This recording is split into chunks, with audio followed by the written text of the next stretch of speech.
Morning, everybody. Welcome to this morning's meeting of the Corporate Governance Committee. As usual, this meeting is being broadcast live to the public. For those not able to watch live, the webcast will be recorded. Recording will be made available on the website later today. Personally, I'm pretty glad to be here, having woke up with a pipe burst under my sink this morning in the kitchen under an inch of water. So I'm glad to have left that carnage behind. Minutes of the meeting on the 23rd of November. I propose that the minutes of the meeting held on the 23rd are taken as read, confirmed and signed. Is that agreed? Agreed.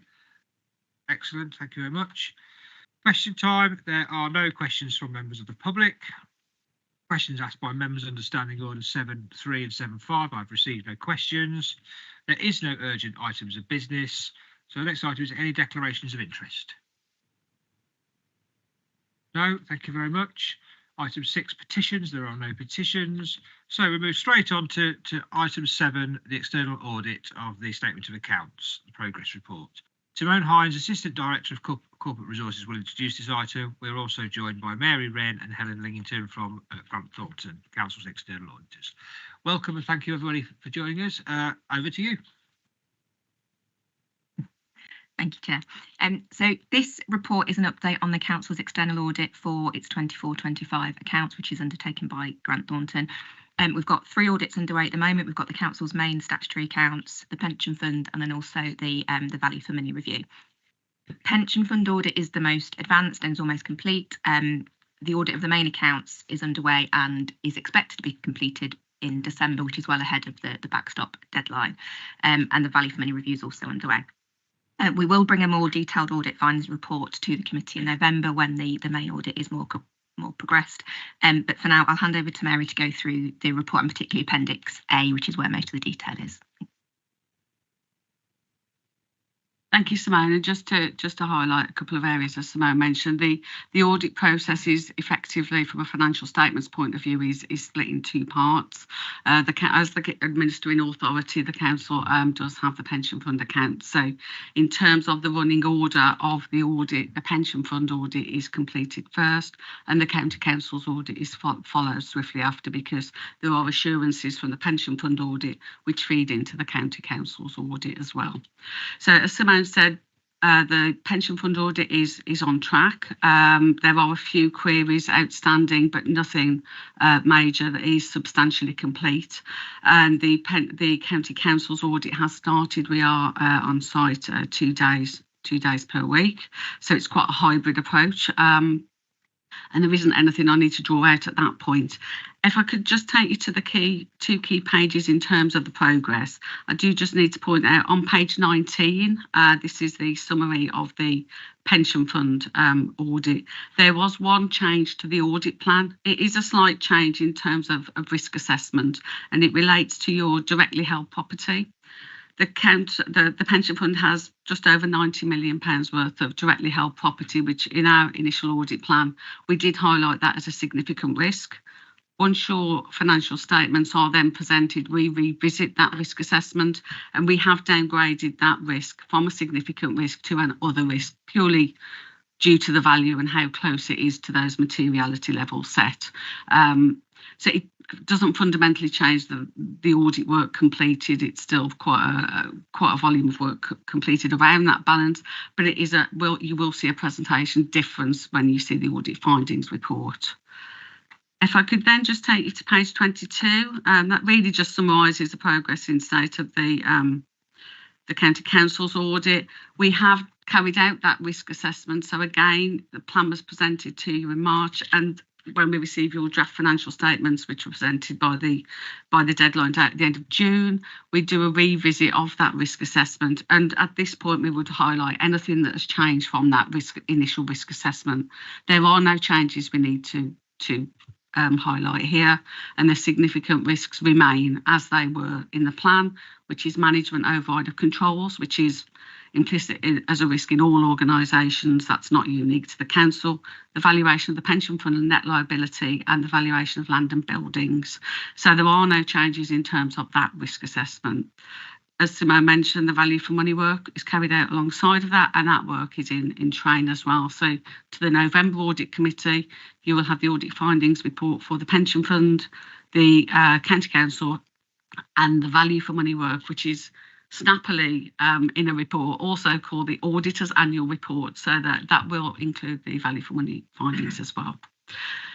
So the remainder of the report is a sector update, and this is there will be elements in here which aren't necessarily relevant for the council, but you may find as interesting as wider reading, and committee resources again you may find helpful on page 39 as that wider reading. So I'm more than happy to take any questions, but the overall message is everything is on track from an external point of view.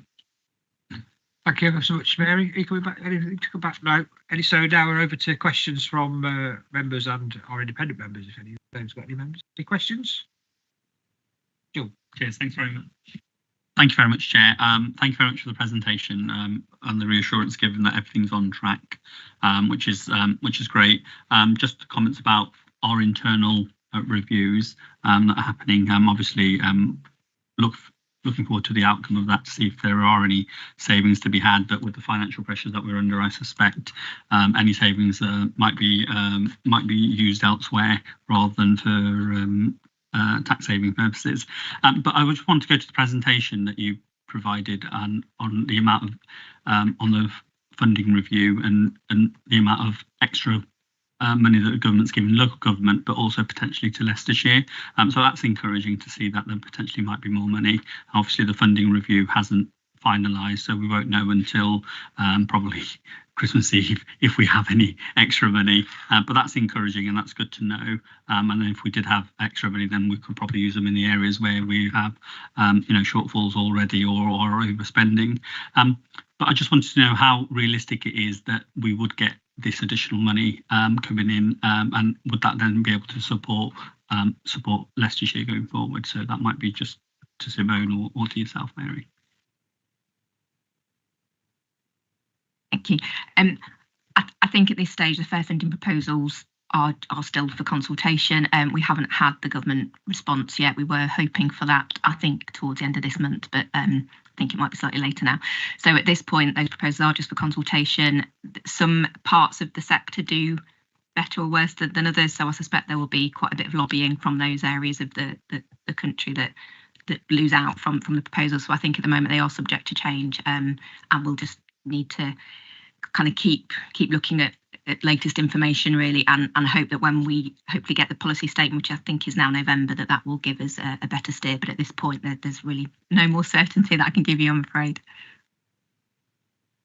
Anybody else? Sorry, Mary. So I was just going to add a little bit in terms from an external audit point of view where that would fit in that process, and generally that would fit in looking at the council's arrangements around value for money, but wouldn't fit into the 24-25 audit cycle, but it would definitely be something that would fit into that review of arrangements going forward.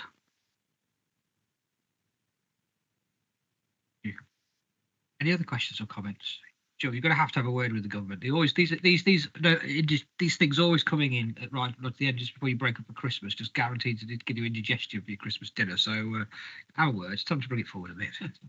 23rd of December. Yeah. I'm happy to move the recommendation. Is there a seconder? Yeah, thank you, Joe. Is that agreed? Thanks a lot. So we now move on to the quarterly Treasury Management Report, and Nick, Head of Finance, is going to present this item for us. Thank you. Thank you, Chair. So this report, which starts on page 41 of the agenda pack, summarises the Treasury management activity that's taken place in the first quarter of the current financial year. Paragraphs 2 to 5 set out the committee's responsibilities with respect to Treasury management. To sort of note, the committee is delegated the responsibility to ensure that the arrangements are appropriate and regularly monitored, and then are consistent with what we put in place at the start of the year in the annual Treasury management strategy and investment strategy, which gets approved by the County Council at its meeting in February.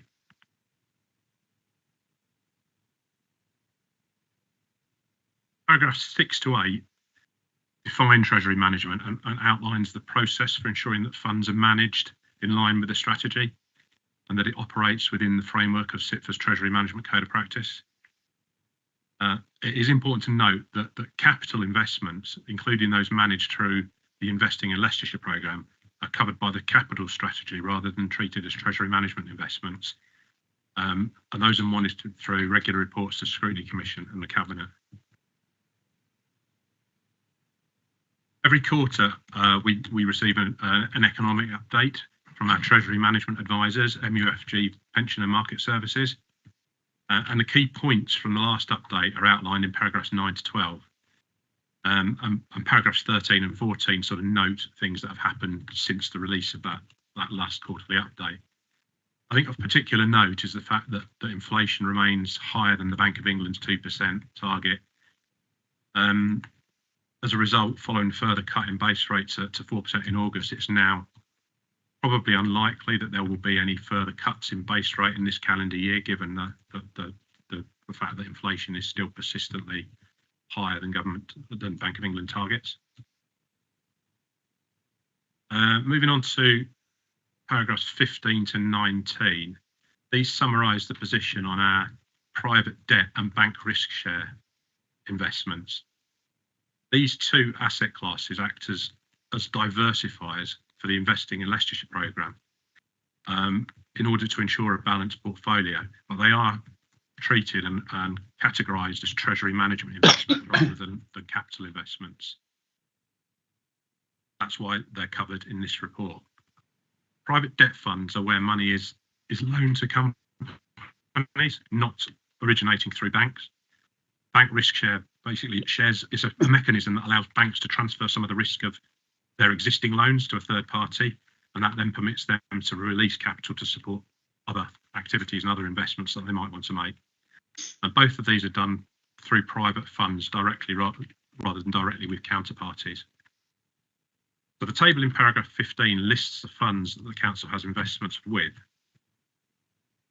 In terms of the MAC 4 investment, during the quarter we received a further 1.2 million of the capital investment returned to us.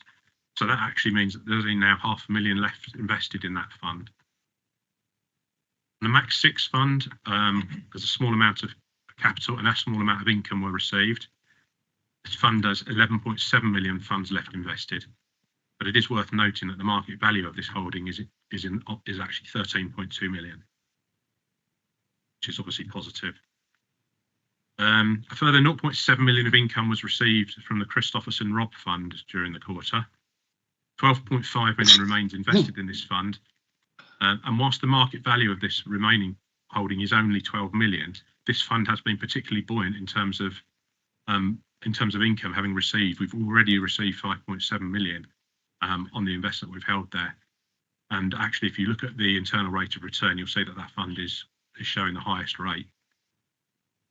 And then finally, the first income payment from the MAC 7 fund, which was the most recent that we've invested in. We've received $500,000 from that as well. Moving on to the table in paragraph 20, that shows the position on the short-term investments. The short-term is up to 12 months.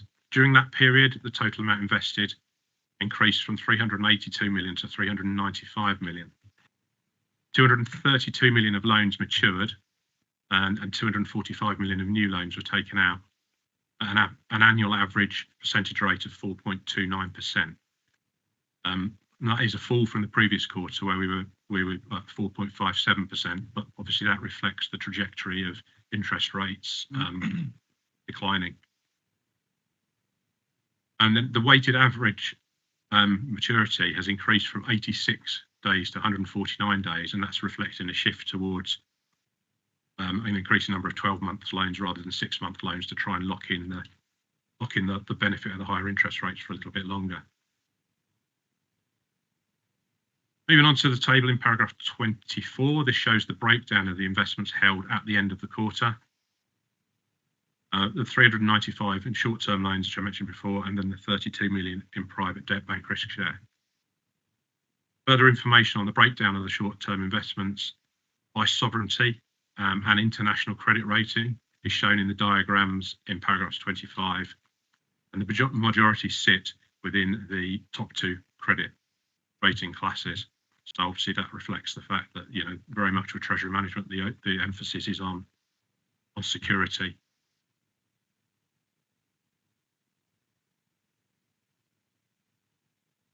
And down to paragraph 27. This shows that the average percentage rate for the whole portfolio has decreased from 4.86% to 4.43% during the quarter. Again, the reason is that the interest rates falling. It's driven by interest rates. New loans that we take out, we can get lower rates on those that were in place for the maturing loans.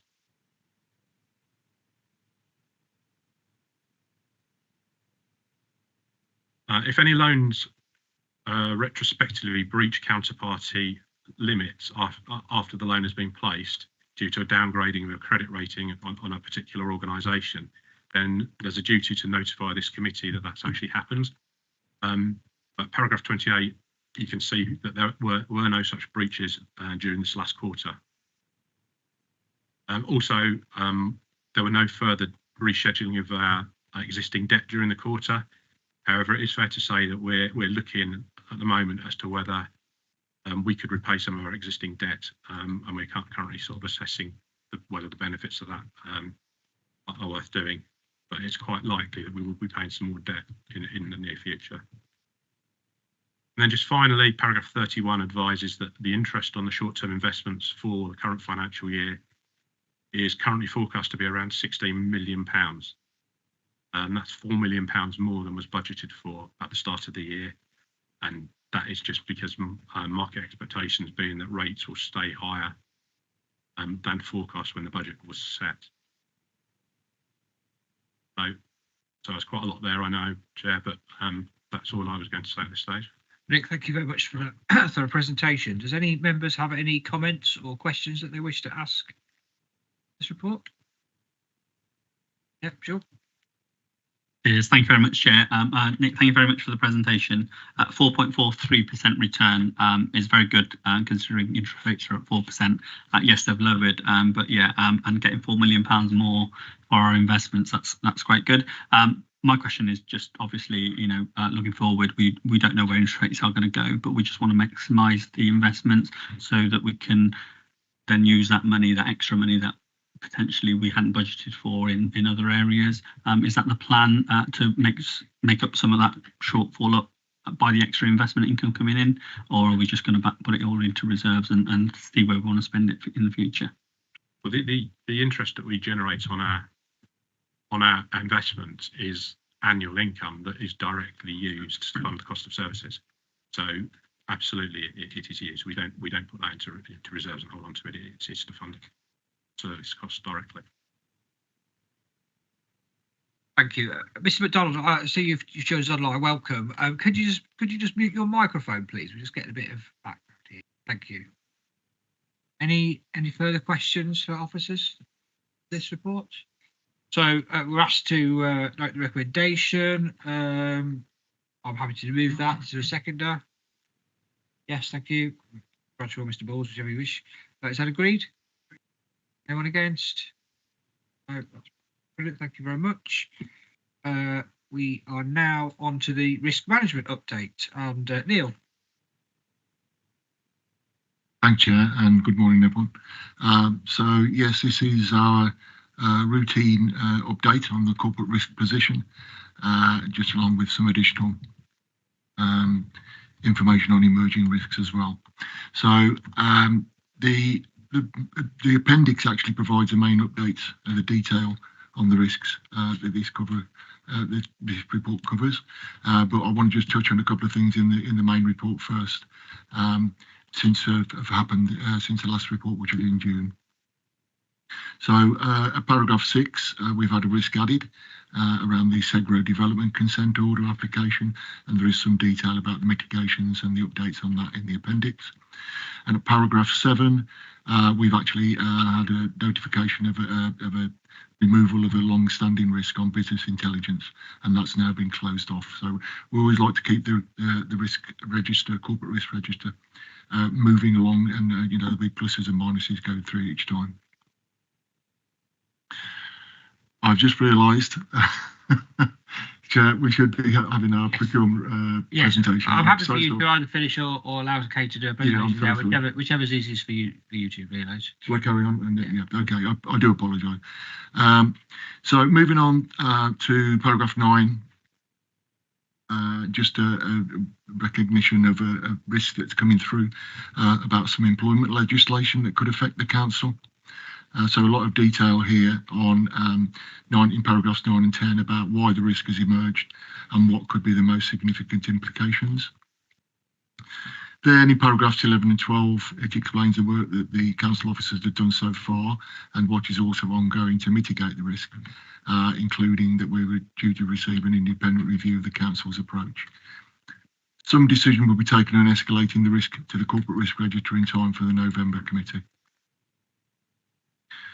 Moving down to paragraphs 13 and 14, just providing a brief update on the local government reorganisation risk and a notification that much detailed work is underway to firm up a final proposal to the government by the end of November. I know that the report to Cabinet on 12th of September has been shared with all members. I'll now refer to the appendix and offer if members have any questions or any updates. Any questions at this stage? I know we were about to get a presentation as well, so yes, sorry, Mr. Page. Just a quick question. I did actually raise this at the last meeting, which is I would have found, as with any risk register, a kind of dashboard approach to this that actually enables us to see the quantities of risk in each category and the movement between when we met last time and today. So is that something that you guys can do? I appreciate the full risk register here, but presumably it's not the full risk register, but it's presumably a summary. It is a summary, Mr. Page, and thank you for your note. And I did mean to respond to you in advance of the meeting, to be fair. We are looking into some form of software to actually do that for us anyway. We will try, if not, we'll revert back to something that you described in terms of that sort of dashboard. I mean, our current dashboard does at least rag rate where we're going in the future with these risks over the next 12 months. So we have put some thought into that, and they are challenged each time. The scores are challenged each time quite rigorously. So there is underneath the surface of what you see here, there's a lot of effort goes into challenging that risks are being monitored and escalated and removed accordingly. But I will respond back to you in more detail, I think, on that. So now I want to introduce Kay Springthorpe, our Head of Procurement, and she's going to give us a brief presentation. Morning, thank you, Chair. So just here today to talk to you about the current procurement risks that we've got within the corporate register, and that is that if there's an actual or even perceived breach of procurement guidelines, that we may then be liable for challenge, which could result in a financial penalty for us. I'm actually extending that slightly to also include the fact that if we breach procurement guidelines, then we could also be at risk of not adding value for money to our services. So we're sort of just developing that risk slightly, but I'm just presenting you today as it is currently within the register. So we've got it ragged at a likelihood of 4 and an impact of 4 currently. And basically the kind of risk to us is if we fail to follow the main sort of breaches that can happen. Sorry, next one. The main sort of breaches that can happen as part of our procurement process, so that we fail to follow the legal thresholds that have been set as part of the legislation, that we direct toward to a provider without significant or appropriate justifications, that we incorrectly use other frameworks or DPSs, that we fail to be transparent in everything that we're doing with our notices and our process, that we in some way put some sort of inequality or discrimination throughout the process, that we don't do conflicts of interest assessments and that they arise, that we don't keep records appropriately and have an audit trail of all the decisions that we make, and if we don't plan and we rush procurements, we obviously are at greater risk of failure or breach. So the consequences for us are quite significant. They can be legal challenges, which are timely, costly, very stressful for all involved, and obviously not a great picture for the council, both in terms of the reputational damage or the actual work that would be involved. We can also have financial penalties from providers that feel that they've missed out or not been given the same opportunities, and they can be quite costly to us as well, depending on the actual procurement that's taken place and the value of that, and also the legal fees that we'd have to pay to fight it as well. And then not the main sort of one is any kind of service disruption. If we'd awarded a contract for a service that we desperately needed and there was a breach, we would have to pause that contract or look to do something different, which means we could be at risk of service disruption. So we've got some clear mitigations in place. So the first one that we've got is we've got clear procurement policies and procedures. We've got contract procedure rules, which are essentially the government's Procurement Act and PCRs condensed into something that's usable for the council and also aligns with our governance strategy and our approach to things. So we have the contract procedure rules, the finance procedure rules. We update those annually. We constantly review them for any legislative changes. So if they needed to be amended mid-year, we would. We've got a toolkit on our intranet, which has got clear guidance, policies, procedures for people to follow. We've got processes for dealing with a challenge if it occurs. So we've got levels of escalation and processes around that to make sure we do manage those appropriately. And like I say, all of that's on the intranet for internal staff. We do communicate updates through news stories on the intranet just to keep everybody fresh and up to date with any legislation or anything that's happening. And we run stakeholder networks and go to DMTs to talk about changes. And we obviously have member oversight as well for those kind of high level procurements. We have pipelines, procurement pipelines in place. So they are anything between an 18-month and a 3-year forward look. And those pipelines allow us to not only strategically plan internally, but also to support suppliers to know what's coming up, to be able to see what's available to them, to engage with us early, to sort of stimulate that market really. So that gives us that kind of transparency in terms of those.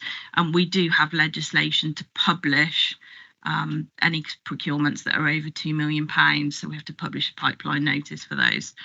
So that's quite a good sort of mitigation that we've got in place. We also run pre-procurement checks as part of our kind of making sure we are compliant, making sure we're doing the right thing, making sure we're getting value for money. And we have a procurement initiation document that everybody has to fill in for procurements over 5,000, saying what they want to buy, why they want to buy it, how they want to buy it, what they're going to do. And that goes through, so depending on the value or the risk, that goes through certain levels of approval. So we're getting a good picture of what's being procured before it's procured, and hopefully having the time to consider what's the appropriate route, what's going to give us not only best value, but make sure we're compliant and doing things properly. My team are a central support team that support the whole council, so they give that review and support out to anybody. So we're providing that as a sort of mitigation to make sure we're doing things properly. We've got corporate procurement board, which sees everything over £100,000 and also sees any kind of anomalies that need to go through modifications, extensions, those kind of things. We have legal review in our pre-procurement, so they review the contracts and any documents or framework call-offs that we might be using. We make sure that we do conflicts of interest declarations so that there isn't anything throughout the process that could slip us up or people that are involved that potentially shouldn't be. And we've got approved templates that we use to try and keep things uniformed and compliant. When we then get into the procurement, we always make sure that we've got a fair and transparent evaluation process so that we're clear to bidders right from the offset how we're going to evaluate their bids, how we're going to score them, what good is going to look like, so that throughout the process they know what's happening and we're being transparent. We try and build in adequate time frames to allow people to run the procurement process so that they're not rushing anything or doing anything, you know, in a time frame that could lead to a supplier saying, well, I didn't have enough time to do that. There wasn't enough time for me to respond. Therefore, you haven't treated me fairly. There is the introduction in the Procurement Act of the debarment list. So we check that as part of our procurement process. Any providers that submit a bid, the first point of call would be for us to look at the debarment list. Can we actually work with this supplier? Is it worth reading their bid and understanding what they've got to offer. And we also run due diligence checks, including financial checks, any kind of regulatory checks, whatever it is that the contract needs, essentially. We ensure we run those due diligence tests. As part of moving forward to improve this mitigation, we are procuring a new system that will basically provide bidders with a greater level of transparency and accuracy, and will allow us to communicate backwards and forwards through an appropriate system. So that's something that we're working on currently for this financial year. We've got a lot of work going on around roles and responsibilities. So obviously, in ensuring that you do things properly, it's having the right people in the right roles with the right skills. And we have got, as I said, the centrally trained team. We've got procurement professionals within departments. We've got contract management professionals within departments. We've got internal audit that support us in ensuring those roles and responsibilities are being met correctly. And we have the external audits that are considering that kind of value for money as well throughout our procurement activity. But what we are working on quite heavily at the moment is a development of a target operating model across the council to bring everything together to make sure we have got the right people in the right roles and the right level of governance at the right stages. So that's a big piece of work again that's going on this financial year. Finally, training. So the Procurement Act went live in February this year. We put some training on Thrive that anybody can do. So I encourage you all, if you want to have a look at it, that just provides some high level training on the Procurement Act. And all of my staff have been on the government training, been through all the modules, and any staff within departments where we felt that's relevant, they've also been through that as well, giving us that sort of comfort, really, that they understand what's required. 4 of my staff have completed the deep dive training, which was like an extra level that government offered out to people. So that was really good that we managed to get on that. And we provide ad hoc training throughout the year to service areas, any areas where we feel there may be areas for development or new staff or changeover of processes. We provide that ad hoc training to service areas. So with those mitigations and those sort of actions that we've got coming up of the new system and the new target operating model, we think that we can reduce the likelihood of a breach or occurrence. We can't really do a lot to reduce the impact, because if it happens, the impact is what it is. But we can reduce the likelihood, and once we've implemented those, we'll then go again to look to see, okay, we've got this new structure, we've got this new system. What can we do now to reduce the likelihood even more? But I've sort of erred on the side of caution, really, with the 3. So that's it from me. Thank you. Neil, did you want to add anything, or have you finished with what you wanted to say on your part of the report? Yeah, lovely. Okay. So are there any other comments or questions from members? Mr. Page. That was a really comprehensive review, so I really appreciate that. There's a lot of detail in there. I've been involved in quite a lot of procurement, not in this country, but elsewhere. And one of the words that was missing from this, though, was probity. I'm assuming that probity is woven into this, but actually probity advisors and probity audits was something that I was involved with. So is that something that is inherent in this process? We've got obviously all of the rules that are laid down by the legislation, and we build those in with audits, with checks.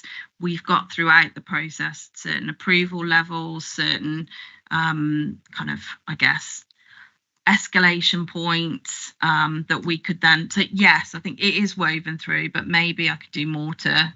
That would be helpful to just pull tease those bits out. Yeah. And a second question I have for you Yeah. too: are you audited either internally or externally at every stage of the procurement process itself? So we've got, I want to call them stops, Right. but I don't know. They're not Gates? kind of, gateways, I Gateways. guess, where we've got, certain members of staff will do certain things that then can't progress until somebody else approves that to say, yep, that's been done properly. We now move on to the next bit. So we've got probably, depending on the value, from between 5 and 10 gateways throughout the procurement process. But I could map those out for you and send those to you so you can see those. Lovely. But yes, we've got, it's more of an internal self check. So it'll be the next level up. If an officer does something, a specialist will review it. If a specialist does something, a senior specialist will review it, and so on and so forth. So can I just come in, Mr. Page? So with my head of internal audit role on, just to pick up on that, so my team will do throughout its audit plan certain areas of procurement in terms of larger contracts, you know, make sure all those rules that Kay has explained are being followed. But then we also have, and I can't disclose them here, been involved in investigations where things have gone wrong. So there's that level of probity there by my by the internal audit team as well.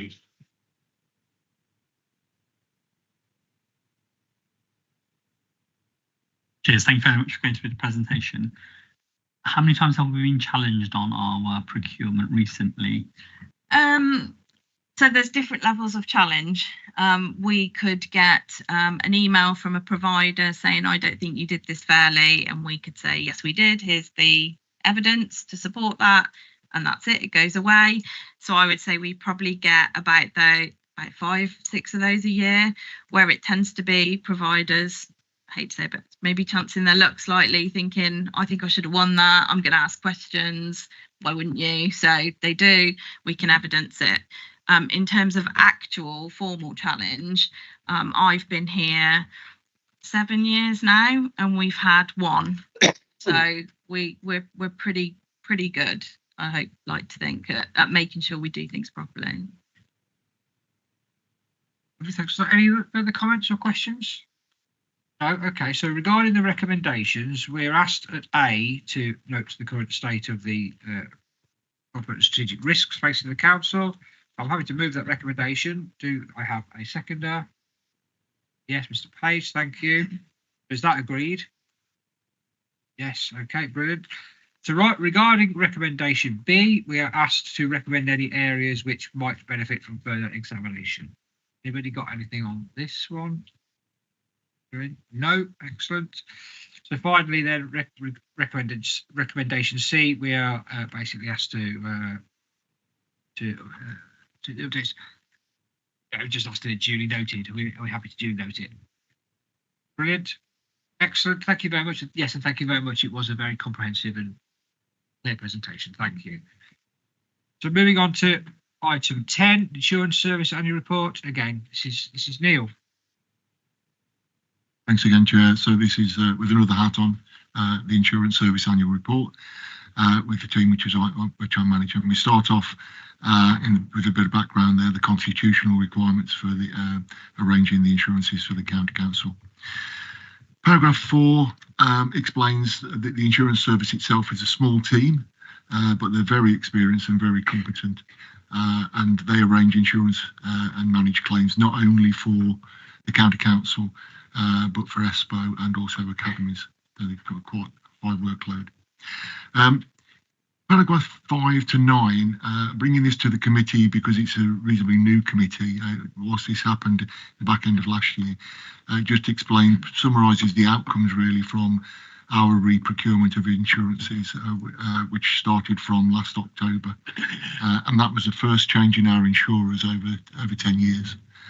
So it's quite a dramatic piece of work. And just wanted to pick up at paragraph 7, the broker that we employ a broker, and they were very instrumental in promoting the County Council as a very good risk to insure. That resulted in a lot of interest from insurers, and then ultimately resulted in considerable premium savings. A well worthwhile exercise. We also, at that point in time, took decisions to increase our self-insured risk, and that's known as in insurance services deductibles, which is like your house insurance excess. And again, that was instrumental in reducing premiums, but what it means is that we have to ensure that those risks are well managed now, otherwise we'll face higher costs. So In paragraph 10 explains we're currently awaiting, we've submitted our updated and new information through to the broker and they've passed on to the insurer. So we're awaiting our new renewal from 1st of October and awaiting terms and prices on that. Sorry, I just lost my document. Moving on to the next section of the report. So paragraphs 11 to 14 just gives some information that the council is still subject to historic claims from a time when we were insured by a company called Municipal Mutual. And for any claims that the liability is accepted, we have to pay 25% levy. We're hopeful, given the state of the accounts and the scheme administration, that that doesn't increase.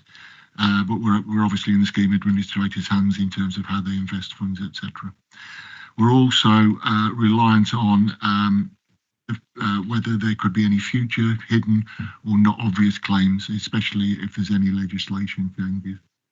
And finally, on this section, I'm not sure I'll be around to report on it because it's due in 2060, but that's when the runoff of claims for this insurer is expected to finish. Just moving on now to the next section of the report, and this is about the council has in its insurance service very experienced and competent claim handlers, and they have get extended delegated authority from the insurers, in terms of their competencies, and that keeps our costs down. So they work in tandem with our legal services and the other departments to gain evidence to support our defences in any claims. Excuse me. Paragraph 20 just explains, I'm sure you understand this, that a lot of these claims can be ongoing for years. And the table at paragraph 21 gives some idea of what's been paid out in the council in the last few years. So they may not, that doesn't mean to say those have arisen in that year. They could be related to claims from many years before. Paragraph 22, I'm not sure you'll be surprised at this, but we have a high number of claims, probably the highest number of claims relating to highways maintenance. The council's repudiation rates are very good and comparable to many local authorities. They are extremely good. And the second row of the table at paragraph 23 shows that.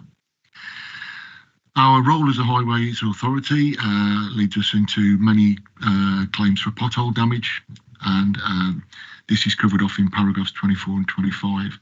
So not only defending the claims, but we also get many freedom of information or environmental information regulations requests. So the team has to respond to those in terms of working with the highways colleagues and legal in terms of defending those.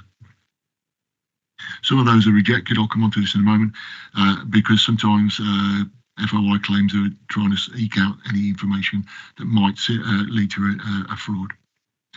Answers on the whole, though, are generally accepted. We don't get many follow-ups to our freedom of information request. Excuse me. So paragraph 26 is the last part of the report, really, and this just explains that the service, as well as doing its claims handling and arranging insurance, has a big role in advising departments on mitigating their risks, and some of those are contained in the appendix. And I just wanted to dwell on the first one at the start of the appendix, which is relevant to the previous section I mentioned on potholes, so that a claims handler, along with a legal and highways officer, represented the council last year at an information commission tribunal to defend our actions on not disclosing information. The tribunal decided in favour of the council, but had the result gone the other way, it could have been ramifications for local authorities across the whole of the country, and that would have been a high level of cost. That's all I have to say on the report, Chair. Gladly take any questions. Yes, thank you, and pass on our gratitude to the people who were involved in that tribunal.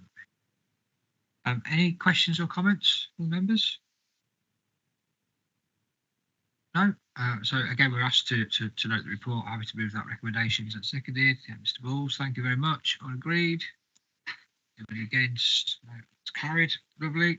Finally, we move on to our final report today. And again, I'm going to hand over to Neil, but we're also joined by Richard Green, the interim team leader of Nottingham City Council Internal Audit, who is joining as well via Teams. Thank you, Chair. To start, Chair, just give a very brief introduction and then pass over to Richard for some more detail. So, yeah, this is a report for information on the internal audit arrangements for the provider of the council's key financial system, that's its payables, receivables, and they're provided by East Midlands Shared Service. So paragraph 6 to 10 explain that the on-the-ground arrangements are provided by Richard and his team at Nottingham City Council Internal Audit, who is the other partner. But just to inform the committee that I reflect on the work of Richard and his team in my internal audit plan for the County Council and my annual report for the County Council. I think that's all I've got to say in terms of introduction, and I'll just pass over to Richard to explain some detail. Thank you. Excuse me, Chair. Thank you, Chair. Thank you. Sorry, just a second. I should actually declare that I actually work for Oracle, and I know this is referenced in here, and I forgot to do so at the beginning. Yeah, no, thank you. I think that's noted, Mr. Page. Thank you. Richard, can you hear us? Yes. I'm sorry, I just waited there for a second. Yes, thank you, Chair. Thank you, Neil. And Neil has taken some of the some of the things I was going to mention already. So, yeah, we carry out the service, carry out the audits for the shared services down in Nottingham. And we cover mainly the accounts payable, the accounts receivable, and the payroll functions. And we also keep in mind the IT services usually. So this is the what we've got in front of you today is the summary and the annual report on those audits that we carried out in 24-25. It's an opinion statement, which, as Neil said, he uses that to inform his opinion on the services, and we do the same when we do our opinion for the Nottingham City Council. So it's quite a key piece of work we do here. You'll see that if I take you through to the main thrux, is that for 24-25, the outturns, we've come to the conclusion that it was a moderate opinion on the three areas that we looked at. On payroll, it was moderate, accounts receivable moderate, and on accounts payable moderate. All good conclusions there. Systems audit and access controls, we didn't do any work on that, partly because of resourcing and partly because we looked at it in previous years and decided that there was no systems changes, there was nothing changed on the processes, so it would not have been any benefit to carry out that work during 23-24. We were doing some work on 25-26 going forward. On payroll, the concern there was the overpayment of salaries, which we are looking at as a separate piece of work ourselves. So there's a piece of work going on within NCC at the moment to look at the overpayments, and that will be reflected as far as Leicester is concerned. So that's already in place, and that's an additional piece of work to what's on the plan for 25-26. In accounts payable, the reason that moved from, I think it was significant in 23-24, it moved down to 24-25 to moderate because we found there's some problems with the segregation of duties on bank account changes. We're not saying they were not being done, it was just it wasn't being evidenced, so there's potential there. So that's why that moved down. And the others were pretty much there's only one minor recommendation on accounts, on medium recommendation on accounts receivable, and a couple of medium recommendations on payroll. So all in all, fairly healthy state of play. Moderate is quite a good opinion to give for the year end on any systems, to be honest. In terms of going forward, we've got the 24-25 plan has been signed off. As I say, we've already started to look at that, and we've already extended a piece of work in Nottingham to look at salary overpayments, which we will also look at the Leicester side of things as well whilst we're doing that. So that is our report for the end of year. Happy to take any questions. Brilliant, thank you. Neil, you want to come back in? unusual that one auditor asked another auditor question. I'm just asking because I thought somebody may ask a question. It was about salary overpayments, Richard. Can I just get clarification that that occurs? It's not necessarily an East Midlands Shared Service fault. It's a fault of managers not declaring that a member of staff has left. Yes, and that's why we're doing it in MCC at the moment and looking at it extensively there. But obviously, it reflects back into the shared service. So we're working. It's working in tandem between NCC and the shared service to make sure that we pick up the overpayments. We go back to see why the overpayments occurred, and there are more overpayments in NCC than there are in LCC, so that's why we're quite keen to look at it and get to the bottom of it. But it is work. It is the problem is the information coming in to the shared service. There's delays in the information coming in, so the overpayment occurs. We're now looking to see whether we can get that sorted out and make sure that information is up to speed, up to date.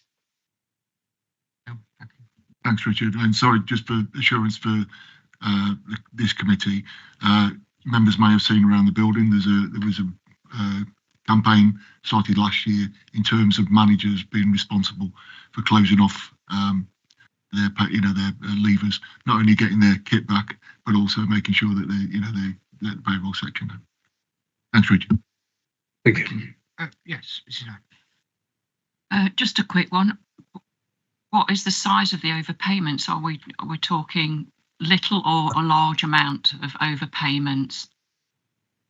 It tends to be smaller amounts for individuals, but as a whole, it starts becoming quite a larger sum. I'm not going to, the figure changes virtually from day to day, so there isn't. It would be wrong of me to give you an actual figure at this point in time. It's in three figures for NCC anyway, but that is the overall balance. And some of them go back quite some time. We are trying to. There is a process to try and recollect the monies, but obviously once someone's left, it's difficult to collect it. So we're looking now to try and make sure that the front end is more robust, and we get managers to notify when someone leaves straight away. And as Neil mentioned, it's not just salaries, it is kit and it is getting them off the system as well. But we are trying to bring in a new process so that it's an automatic from payroll, an automatic from HR. When someone leaves, it goes straight through to payroll. Excellent. Any further questions or comments? No, so again, we're just asked to note the reports. I'm happy to move this since it's seconded. Thank you very much, and all agreed. Thank you, and that's the end of business today. The next meeting is on the 24th of November, which is a Monday, and it'll be this room again, I assume, at 10 AM. So thank you very much all for your time, and have a good weekend. Cheers. Thank you.